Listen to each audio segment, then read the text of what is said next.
The thing staring into my tent that night wasn't my cousin. Back when I was 22, my cousin Cody and I used to take random midweek camping trips across Colorado. Our jobs gave us odd days off, so we'd use that time to avoid crowds and just disappear into the wilderness for a couple of days. Cody was the experienced one, an Eagle Scout who could survive just about anywhere. Me, I just followed his lead. That trip was my first time camping in Erpo Forest. Cody had been there before and said it was perfect, quiet, remote, and beautiful. We parked near an empty picnic area and hiked about 15 minutes into the woods before finding a clearing big enough for 2 tents, a small cooking setup, and a fire. We got to work. Cody had his tent up in minutes like always, while I struggled like usual, fumbling with poles and stakes. By the time I finished, the sun was already dipping behind the trees. We built a fire ring, gathered wood, and got a fire going.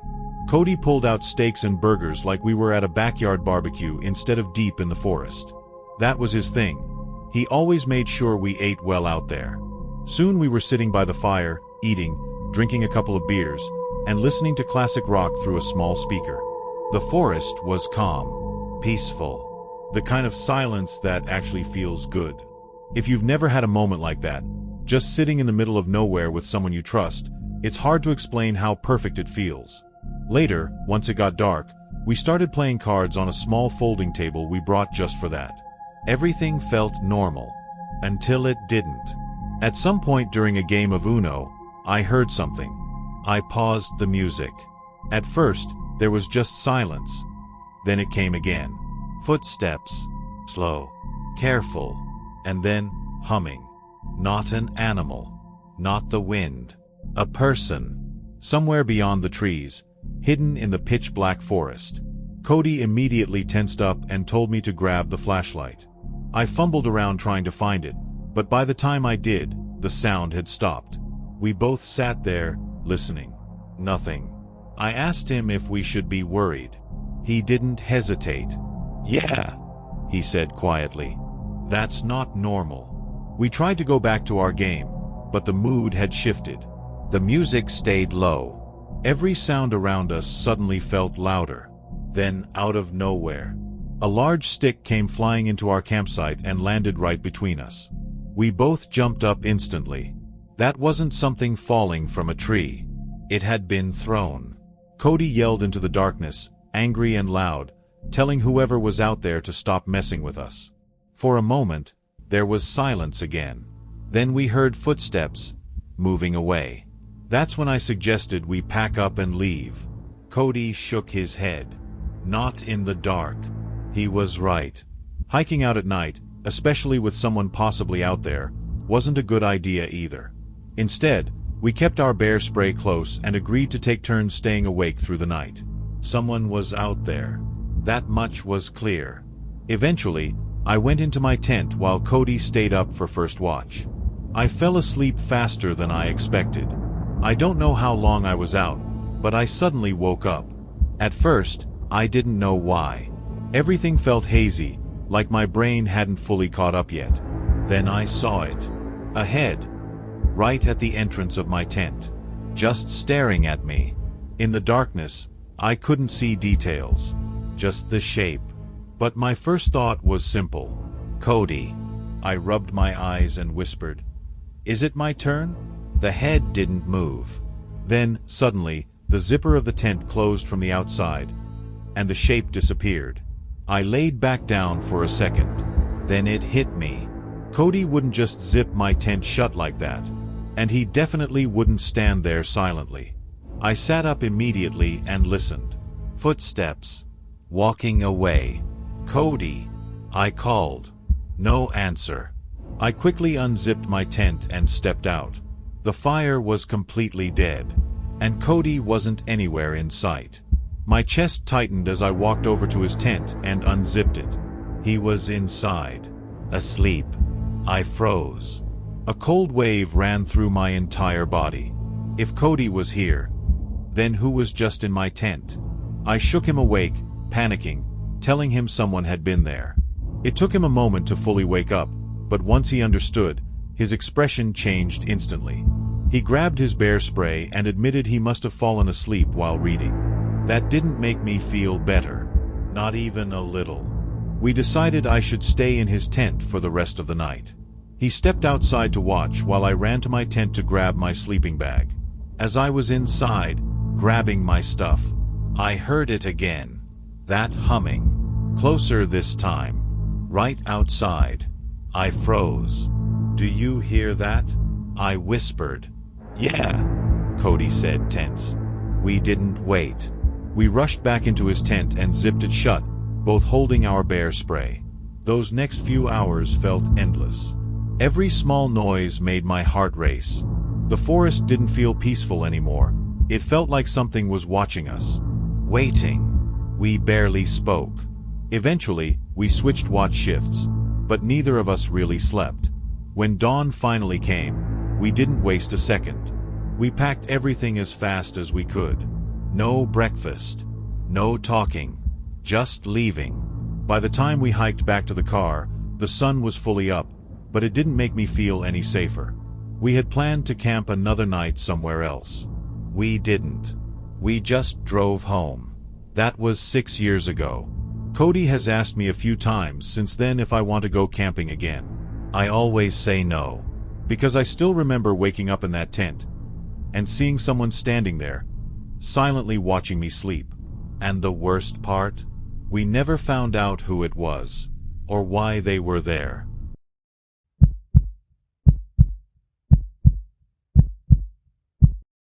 The footprints in the snow should have been impossible, because I was supposed to be completely alone.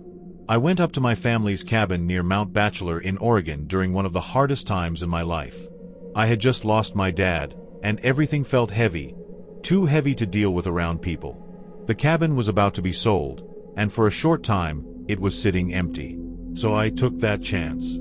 I packed my things, brought my dog Midnight, and drove up there alone. The place was isolated. Just 3 cabins in the area, each about a block apart, surrounded by dense forest. The other 2 cabins were empty. I checked when I arrived. No cars. No lights. No signs of anyone. Perfect. The first 2 days were exactly what I needed. Quiet. Peaceful. I spent my time snowboarding, playing with Midnight in the snow, and relaxing inside with movies and music. For the first time in weeks, my mind felt still. Then the 3rd day came. It had been snowing heavily since morning, so I decided to stay in. Around midday, I took Midnight outside like usual. That's when I saw them. Footprints. They were scattered around the cabin, clear and fresh in the snow. Not animal tracks, these were human. Full shoe prints. My first thought was simple. Maybe someone was staying in one of the nearby cabins after all. But something felt off. The prints didn't come from the road. They came from the woods. And they led around my cabin. Not to it. I followed them with my eyes as far as I could. They disappeared into the thicker trees behind the house. I told myself it was nothing. Maybe someone hiking. Maybe I just hadn't noticed them arrive. Still, I went back inside a little faster than usual. That night, things got worse. I was lying in bed upstairs with Midnight curled beside me when his ears suddenly perked up. Without warning, he jumped off the bed and ran downstairs. I stayed still, listening. I could hear him moving around, pacing, nails tapping against the floor, going back and forth like something had his full attention. 5 minutes later, he came running back up and started nudging me, clearly wanting to go outside. Reluctantly, I grabbed his leash and took him out. The moment we stepped outside, he started pulling hard. Not toward the open space. Toward the trees. The same direction the footprints had gone. He kept sniffing the side of the house, then looking up at the roof, then back toward the forest. His behavior wasn't normal. Not curious. Focused. Alert. After a minute, he stopped pulling and just sat down, staring into the darkness. I didn't like that at all. I took him back inside immediately. About 30 minutes later, I was back in bed when I heard something above me. Footsteps. On the roof. Slow. Heavy. Spaced out like someone walking. Not scratching. Not scurrying. Steps. I sat up, frozen. Midnight heard it too. He jumped off the bed and ran straight to the balcony door, waiting for me to open it. I don't know why I did what I did next. Maybe pride. Maybe curiosity. I grabbed a flashlight, put on my coat, and stepped out onto the balcony. The cold air hit me instantly. I lit a cigarette, trying to steady myself, and slowly scanned the roof with my flashlight. Nothing. No tracks. No movement. The snow looked untouched. I told myself I imagined it. That it was just falling debris or something shifting. I started to calm down. Then I looked up. About 20 feet away, in a tall tree slightly higher than the cabin. I saw it. At first, my brain didn't understand what I was looking at. It looked like a person, but wrong. Too tall. Too thin. It was crouched on a branch, its long arms stretched upward, gripping another branch above it. Its body looked unnaturally elongated, almost like it didn't belong there. Its mouth was open, wide, but completely still. No expression. No movement. Just watching. I couldn't breathe. I didn't even raise the flashlight toward it. Something deep inside me screamed not to. Behind me, Midnight started pacing and letting out low, uneasy barks. The thing didn't react. It just stayed there, watching. I slowly backed toward the door, never taking my eyes off it. The second I got inside, I locked the door and finally pointed the flashlight toward the tree. Nothing. It was gone. I shut the curtains immediately. That should have been the end of it. It wasn't. Later that night, as I lay in bed trying to make sense of what I saw, I heard something at the balcony door. Ap, ap, ap. Soft. Repetitive. Like fingers gently hitting the glass. I turned my head slowly toward the sound. The curtains were closed, but I could feel it. That presence. Like something was right there, just on the other side. Midnight was awake, staring at the door, but he refused to go near it now. The tapping continued. Slow, patient, almost inviting. I had this overwhelming urge to get up and open the door. It didn't feel like my own thought. It felt placed there. And then, in the middle of all that fear, I remembered something my dad used to say. Don't open the door for something you don't understand. I stayed in bed. The tapping went on for what felt like forever. Then eventually, it stopped. At some point, exhaustion took over and I fell asleep. The moment I woke up, I didn't think twice. I packed everything. Didn't eat. Didn't clean. Didn't look outside. I just grabbed my dog and left. I didn't even lock the cabin behind me. I drove away as fast as I could, not once checking the rearview mirror. I don't know what I saw that night. I don't know what was outside that door. But I know one thing for sure. If I had opened that balcony, I don't think I would have made it back.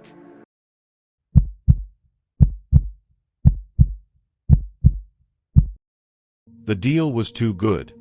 And that should have been my first warning. I was looking for a used phone online. This was years ago, back when an iPhone 7 was still a big deal.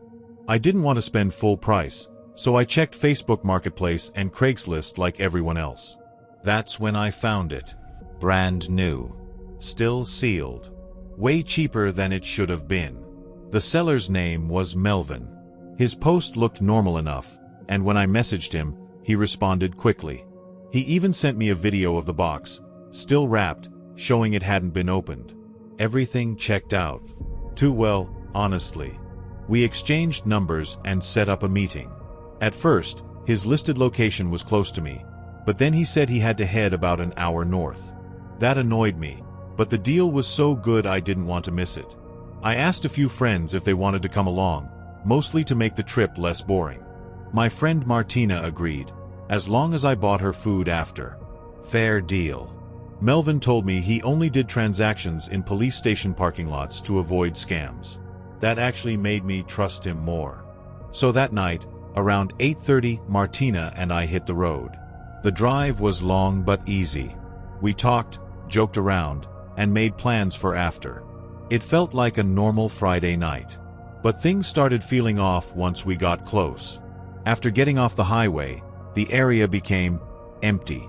Long stretches of dark roads, patches of woods, occasional houses far apart from each other. No traffic, no people. We finally reached the police station, and the parking lot was completely empty. No black Altima, no Melvin. We drove around the building twice. Nothing. I called him. He picked up and immediately said his car broke down on the side of the road nearby. He asked if we could come help him jump it. He said he had cables ready. Then he sent his location. I looked at it. It was on a random road surrounded by woods. No buildings. No lights. Just darkness. Martina shook her head before I even said anything. "No way," she said. "We're not going there." I hesitated. We had already driven an hour. I didn't want it to be for nothing. So I compromised. "We'll just drive past," I said. "We won't stop." She didn't like it, but agreed. As we got closer, the road became even darker. No streetlights. Just our headlights cutting through the black. Then we saw it. A car. Parked on the side of the road. Lights off. As we approached, I slowed down. It was a black car. But I couldn't see anyone inside. No movement. No silhouette. Nothing. Martina immediately said, "Keep driving." And this time, I didn't argue. I drove right past it. The second we passed, my phone started ringing. Melvin. I ignored it. He called again. And again. Then a text came through. "I saw you pass me. Why didn't you stop? Turn around." I didn't respond. Martina tried to lighten the mood, joking about it and reminding me I owed her food. So we looked up the nearest diner and headed there. The place was small. Quiet. Almost empty. We sat down, ordered coffee, and tried to shake off the weird feeling. That's when the door opened. A man walked in. Hood up. Head slightly down. He sat at the counter. Something about him made me uneasy right away. He kept glancing at us. Not casually. Frequently. Too frequently. I leaned toward Martina and whispered, "Don't look, but I think that's him." She tensed slightly but didn't turn. A moment later, the waitress handed him his coffee. He said clearly, "Thank you, darling." My stomach dropped. That was his voice. I knew it. I leaned closer to Martina. "That's him. We need to leave." We asked for the check immediately. The waitress looked confused, but I just said we needed to go. As she walked away, I noticed the man glance over again. This time, longer. Watching. Waiting. The second the check came, I paid. We drank our coffee quickly and got up. As we walked out, Martina whispered, "He's getting up." I didn't look back. We got into the car and left fast. As we pulled away, I caught a glimpse of the parking lot. There was a black car parked there. Could have been his. I didn't stick around to find out. I drove fast. Too fast. We didn't say much for a few minutes. Then suddenly, a warning light flashed on my dashboard. Low tire pressure. My stomach sank. I knew instantly. I pulled over to the side of the highway and got out. The tire was slashed. Clean. Deliberate. Martina stood there in silence as it hit both of us at the same time. He must have done it. At the diner. While we were inside. We replaced the tire as fast as we could, both constantly looking over our shoulders. Every passing car made my heart race. Every shadow felt wrong. It took about 15 minutes, but it felt like an hour. Once the spare was on, I didn't waste a second. We got back on the road and drove straight home. No stops. No detours. Nothing. Later, we talked about it. Tried to make sense of everything. The fake meeting spot. The broken down car story. The empty road. The diner. The tire. It all lined up too perfectly. It wasn't a coincidence. It was a setup, a trap, and we drove right into it. We just didn't stay long enough for it to close.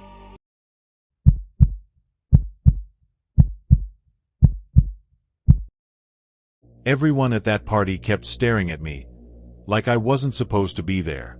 I had only been seeing Phoebe for a couple of weeks. We met on a dating app, went out for drinks once, then again with my friends. She was quiet, polite, maybe a little hard to read, but nothing that raised any serious red flags at the time. Then she invited me to a high school reunion. She said she didn't want to go alone. I didn't really question it. After all, she had met my friends already, so it felt fair. Looking back, I should have questioned everything. The party was on a random Saturday night in the fall. When we pulled up, the first thing I noticed was the house. It was huge. Not just big, expensive. Gated driveway, long entrance. The kind of place you don't expect for something casual like a reunion. But there were no fancy cars outside. That felt off. Still, we went in. The second we stepped through the door, something shifted. People turned. Not all at once, but enough. And they weren't looking at both of us. They were looking at me. A few people greeted Phoebe, hugging her like they knew her well. Then they'd look at me, and their expressions would change. Curious. Cold. Measuring. Then came the questions. Not normal small talk. Not, how do you know her, or what do you do? It was more like an interrogation. Where do you work? Who do you live with? Do you live alone? Family nearby? The tone felt wrong. Too direct. Too interested. Phoebe eventually pulled me away, but it didn't stop. Every new person we spoke to asked the same kind of questions. And that's when I noticed something else. These people didn't look like they were in their late 20s. Phoebe told me she was 28. Some of these people looked well into their 30s, even 40s. I leaned toward her and whispered, "Are you sure this is your high school reunion?" She smiled casually and said, "Some people just aged badly." That answer didn't sit right with me. I asked if she actually recognized everyone here. She said yes. But something in her voice felt rehearsed. I looked around again. No music. No real laughter. Just quiet conversations. And people watching me. I asked her who was hosting the party. She said she hadn't seen him yet. That didn't make sense either. A house like this, a party like this, and no host? The longer I stayed, the worse it felt. I didn't have a drink. I didn't feel relaxed. I just felt out of place. Like I had walked into something I wasn't supposed to be part of. Finally, I told her I was going to the bathroom. I didn't even need to go. I just needed a break. I found the bathroom, went inside, and locked the door. For the first time since arriving, I could breathe. I pulled out my phone and texted my friends, telling them how weird everything felt. I even asked how I could convince her to leave early. Then Phoebe texted me. "Where are you?" "In the bathroom," I replied. "Give me a minute." Then I added, "This party is really weird. I'm down to leave soon." She responded, "Why?" I typed back, "Everyone's acting strange." Before she could reply, there was a knock on the door. I had to come out. I opened the door, and a guy was standing there. He looked younger than most of the others, closer to my age. He stepped in slightly and said, quietly, "You should leave." I froze. "What?"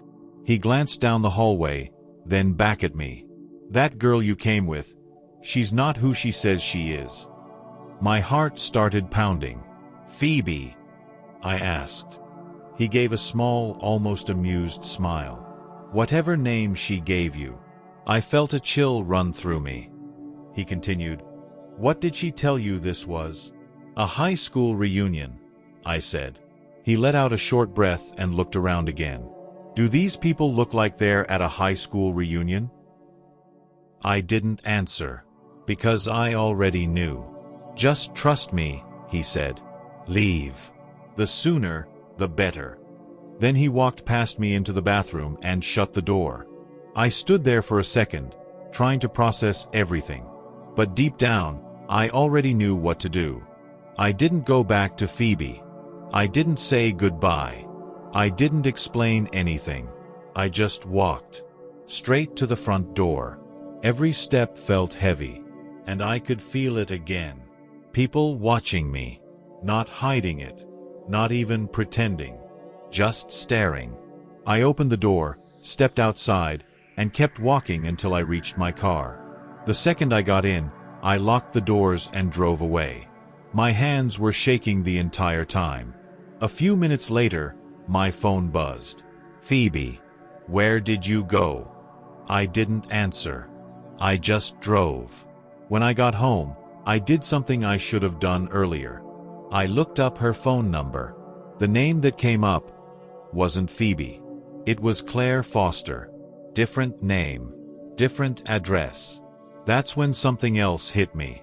Both times I had picked her up before, she was already outside, waiting. I had never actually seen where she lived. I texted her one last time. "I had to leave. I'm sorry." Then I blocked the number. Later, I told my friends everything. At first, they joked about it, said it sounded like a movie. But then they admitted something. They had felt something was off about her from the beginning. They just didn't want to say anything. We came up with theories. Maybe it was some kind of scam. Maybe something worse. To this day, I still don't know what that party really was, or why everyone there was so interested in me. But I do know this. If that guy hadn't stopped me outside the bathroom, I probably wouldn't have left when I did. And something tells me that would have been a mistake I couldn't fix.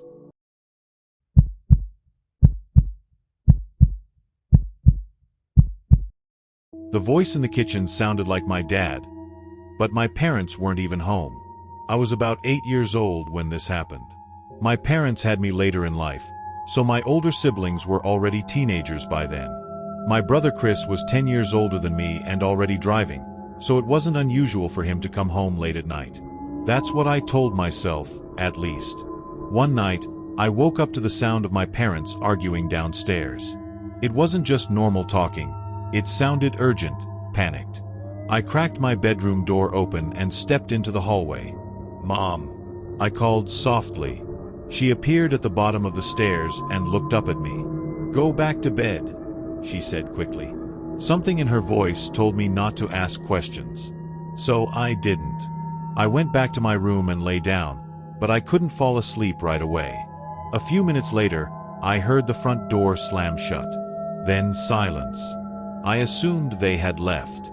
I didn't know why, but I didn't think too much about it. Eventually, I drifted off. Sometime later, I woke up again. At first, I didn't know what woke me. Then I heard it. The front door opening. And footsteps. Slow, steady footsteps moving through the house. I stayed in bed, staring at my ceiling, trying to make sense of it. "They're back," I whispered to myself. It made sense. My parents had left, and now they were home again. But something felt off. There was no talking, no voices, just footsteps. Then I heard drawers opening, cabinets closing, the fridge door. Someone was moving around downstairs in the dark. I told myself it was my brother Chris. That made even more sense. He came home late all the time and usually went straight to the kitchen. I held on to that explanation tightly. It was the only one that felt safe. After a while, I heard the footsteps again. This time, they were coming up the stairs. Each step creaked louder as they got closer. My heart started beating faster. The footsteps reached the top. Then they walked down the hallway, toward my room. My door slowly creaked open. I didn't move. I didn't sit up. I just lay there, eyes open, staring at the doorway. The hallway light was off. The house was dark. All I could see was a shape. A person standing there. I tried to sound normal. "Chris," I said. No answer. "Mom, Dad," nothing. The figure didn't move, didn't speak, just stood there, watching. A strange feeling crept over me. Not full fear yet, but confusion mixed with something colder. "Who's there?" I asked. Still nothing.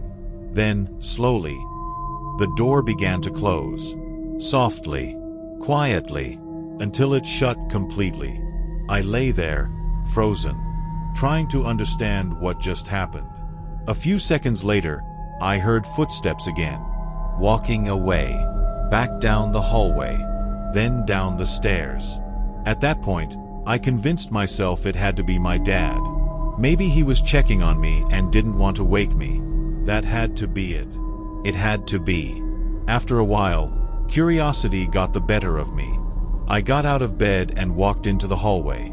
The house was completely dark. I slowly made my way to the stairs and began walking down. Each step felt heavier than the last. When I reached the bottom, I could see into the kitchen. And that's when I stopped. There was someone standing there, right in the middle of the kitchen. Tall, Phil, facing away from me. My chest tightened. "Dad," I said quietly. The figure didn't turn right away. Then, slowly, it shifted. Just enough.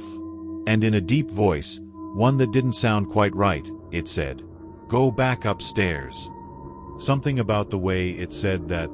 It didn't feel like a suggestion. It felt like a command. Every instinct in my body kicked in at once. I turned and ran. Up the stairs. Down the hallway. Into my room. I slammed the door shut, jumped into my bed, and pulled the covers over my head. My heart was pounding so hard I could hear it. I didn't understand what was happening. I didn't want to understand. I just stayed there, completely still, hoping it would go away. I don't know how much time passed, but eventually, I heard something again. The front door opening. Voices. My parents. Loud. Panicked. I slowly got out of bed and went to the top of the stairs. They looked up and saw me. Their faces changed instantly, from panic to shock. "You're awake," my mom said. "Where were you?" I asked. They looked at each other. My dad spoke first. "We had to go to the hospital.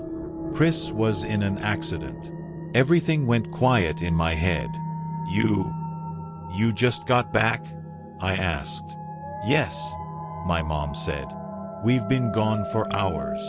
My stomach dropped. "Did you come into my room?" I asked.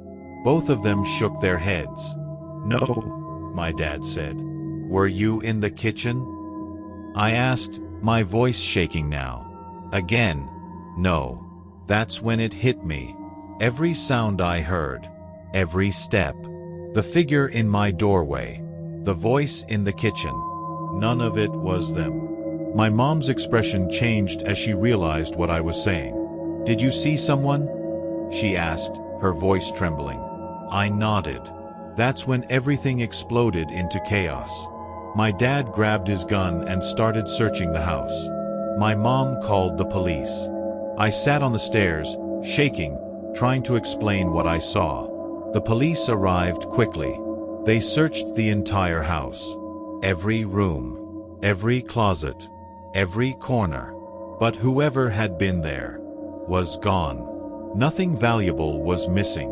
No windows were broken. No doors forced open. Then my dad realized something. In the rush to leave earlier, he had forgotten to lock the front door. That meant anyone could have walked right in. Anyone. 4 months after that, I had nightmares. Not about monsters. Not about ghosts. But about that moment. Standing in the hallway, looking at my door, and seeing someone already inside my house, watching me.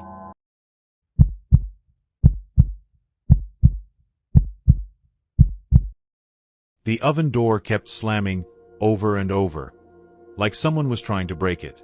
I had been working as a direct care aide for years, so I thought I had seen just about everything. My job was to take care of people with developmental disabilities, helping them through daily routines, especially overnight shifts. But nothing prepared me for that night. It was supposed to be a simple job. A woman named Colleen hired me to watch her 65-year-old mother, Martha, overnight. Martha had dementia and needed someone experienced to keep an eye on her while Colleen worked night shifts. I had handled similar cases before. I wasn't worried. That changed quickly. Colleen introduced me to Martha before leaving. Martha smiled at me, soft, quiet, harmless. Colleen explained that sometimes Martha would wake up during the night, confused, and wander around the house. My job was to gently guide her back to bed. Simple enough. By around 9 p.m., Martha was upstairs in her room, and the house was quiet. I settled into the living room, watching TV, just waiting in case she needed anything. About an hour later, I heard footsteps upstairs. I walked to the bottom of the stairs and called out, "Martha? Do you need help?" No answer. The footsteps stopped. Then I heard a door close. I assumed she went back to bed. Nothing unusual. I went back to the couch. Later, I went into the kitchen to grab the sandwich I brought with me. As I turned around with my plate, I almost dropped everything. Martha was standing in the doorway, completely silent, just staring at me. I apologized quickly, thinking I startled her, and asked if she was okay. That's when she started yelling. "Who are you?" Her voice was loud, panicked, angry.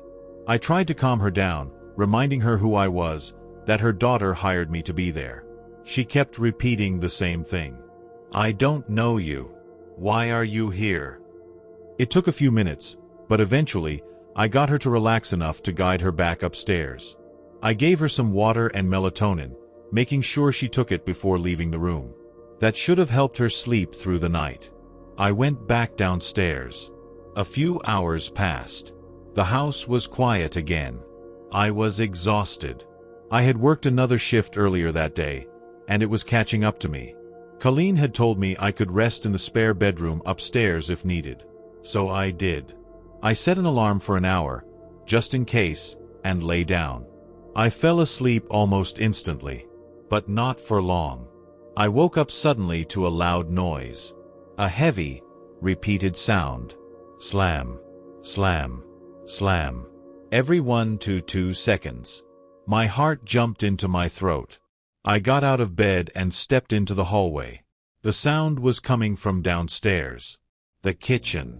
I moved down the stairs slowly, trying to stay quiet. When I reached the bottom, I leaned just enough to see into the kitchen. And what I saw didn't feel real. Martha was standing in front of the oven, in complete darkness, opening it and slamming it shut, over and over. Slam, slam, slam. She didn't stop, didn't hesitate, just repeated the motion like something had taken over. "Martha!" I shouted. She froze. Slowly, she turned her head toward me. Then she shut the oven door one last time and started walking toward me. I felt my chest tighten. "Are you okay?" I asked, my voice quieter now. She didn't answer. She just walked past me and went upstairs, like nothing had happened. I followed her. When she reached her room, she went inside and slammed the door. I knocked gently. No response. I opened the door slightly and saw her standing beside her bed, facing the wall. Just standing there, not moving. I carefully guided her back into bed, covered her with a blanket, and said goodnight. She didn't respond. I closed the door. At that point, I was shaken, but I told myself it was just her condition. Dementia can cause strange behaviors. Still, something about it felt wrong. I went back to the spare room and lay down again. This time, I tried to stay awake, just in case. But I was too tired. I fell asleep again. I don't know how much time passed before I woke up. The room was completely dark, silent. At first, I didn't know why I woke up. Then I heard it. A faint sound. from inside the room. A soft creak. I turned my head slowly toward the closet. The door was slightly open, and there was something behind it. A shape. A head peeking out. My heart nearly stopped. "Martha," I whispered. No response. I said her name again. Louder. Still nothing. Then the door slowly opened wider, and she stepped out, walking toward me. Slowly. "I don't know you," she said. Her voice was low, but filled with fear. I tried to calm her down again, telling her who I was, that she was safe. I reached for the lamp beside the bed and turned it on. And that's when everything changed. Martha was holding a kitchen knife. A large one. My body went cold. "Martha, put the knife down," I said, my voice shaking. She didn't listen. She stepped closer. "I don't know you," she screamed. At that point, instinct took over. This wasn't a patient anymore. This was a threat. I planned my movement quickly. Then I went for it. I jumped off the bed, ran around her, and headed for the door. As I passed, she swung the knife. It was slow, unsteady, but real. If I had been a second slower, it would have hit me. I ran downstairs as fast as I could, grabbed my shoes, and got out of the house. I didn't call the police. Instead, I called Colleen, just like she had instructed. She answered, and I told her everything. She started yelling at me, not to leave, to stay with her mother. That's when I snapped back. "She tried to stab me," I said. "I'm not going back in there." She rushed home. I stayed outside, watching the house, making sure Martha didn't wander out. When Colleen arrived, she went inside. A few minutes later, she called me in. Martha was back in bed, asleep, like nothing had happened. Colleen didn't believe me at first. Not until she found the knife, right next to the bed. After that, she went quiet. I didn't stay. I grabbed my things and left. I never went back. In all my years doing that job, I had never been that scared. And I never put myself in that kind of situation again.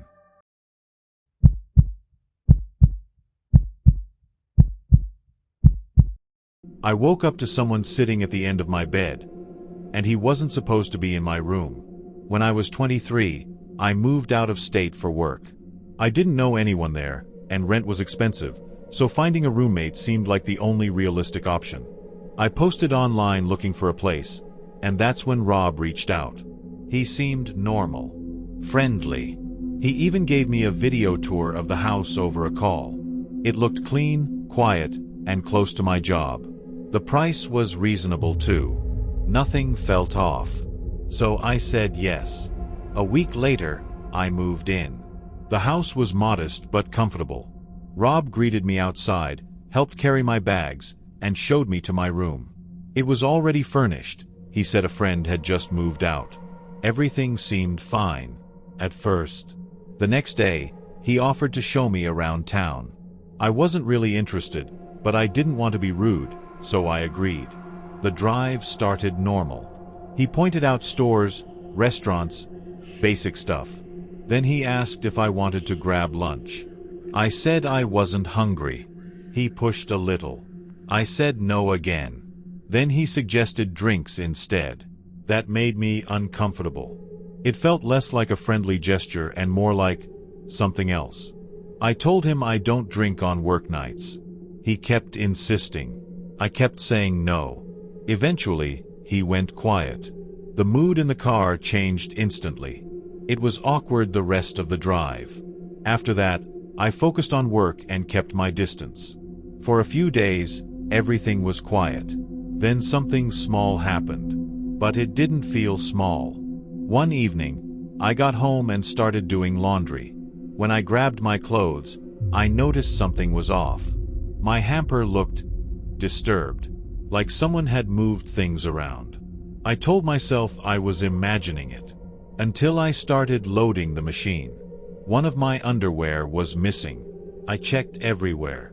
My room, my bags, Under the bed. Nothing. Gone. A thought crossed my mind, and I immediately tried to shut it down. Oh. There's no way. Phil.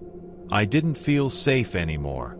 The next day, I went out and bought a lockable doorknob. While Rob was out, I replaced the handle on my bedroom door. Now I could lock it from the outside when I left. For the first time since moving in, I felt a little relief. That didn't last long. That night, I woke up to loud banging on my bedroom door. "Hey, open up." Rob's voice. I checked the time. 1:30 a.m. My heart started racing. I stayed completely still, pretended to be asleep. He kept knocking for a bit, then stopped. The next morning, I woke up to several texts from him. "We need to talk. Be home after work." I replied carefully, asking if this was about the doorknob. "Yes," he replied. I apologized and explained that I just felt safer having a lock. His response came quickly. "Take it off." The tone felt wrong. Not just annoyed, angry. I tried explaining again, telling him I'm a woman living with someone I barely know, and it would help me feel secure. He responded, slightly calmer, but still firm. "No. Put the old one back." I didn't understand why it mattered so much to him, but I didn't want conflict. So I removed the lock the next day. And that's when everything got worse. A few days later, there was a knock on the front door. Rob wasn't home. I opened it to find a woman about my age standing there. She looked serious. "Do you live here?" she asked. I nodded. "With Rob?" "Yes." She glanced behind me, then stepped a little closer. "You need to leave," she said quietly. My stomach dropped. "What?" "He's not safe," she said. "He has multiple restraining orders from different women." I felt like the ground shifted under me. She explained that she knew he had been looking for a female roommate and had seen me moving in. She had waited until he wasn't home to warn me. I thanked her, but inside, I was already panicking. Everything started making sense. The pressure, the missing clothes, the door. I started packing immediately. I found a small studio apartment across town and arranged to move in as soon as possible. All I had to do was get through one more day. When Rob got home, I told him I had a family emergency and needed to move out. He agreed to return my money the next day. For a moment, I felt relief. But then, about an hour later, he knocked on my door again. "Did someone say something to you?" he asked. My heart skipped. "No," I said. "What do you mean?" He stared at me for a second, then said, "Never mind," and walked away. That night, I woke up. Something felt wrong. Then I saw it. A figure, sitting at the end of my bed. I screamed. It was Rob. Before I could react, he leaned forward and covered my mouth. "Shh," he whispered. My entire body froze. "Please don't hurt me," I said. "Why would I hurt you?" he replied softly. Then his voice changed. "I know someone talked to you." I was shaking. "You're scaring me," I said. And then he placed his hand on my leg. Slowly. "I don't mean to scare you," he said. That was it. I moved. I jumped off the bed, ran around him, and bolted for the door. He shouted for me to stop. I didn't. I ran outside with my phone and called the police. I hid nearby, shaking, until they arrived. When they did, I told them everything. They confronted him. He denied all of it. Said he never entered my room. Never touched me. But I didn't care. I just wanted out. The police stayed while I packed the rest of my things. I made sure he gave me my money back before I left. One of the officers later told me quietly that Rob had a history. That I wasn't the first. I didn't stay another second. I went straight to a hotel. The next day, I moved into the studio apartment. And I never looked back. But sometimes, I still think about that moment. Waking up, and seeing someone sitting at the end of my bed, watching me sleep.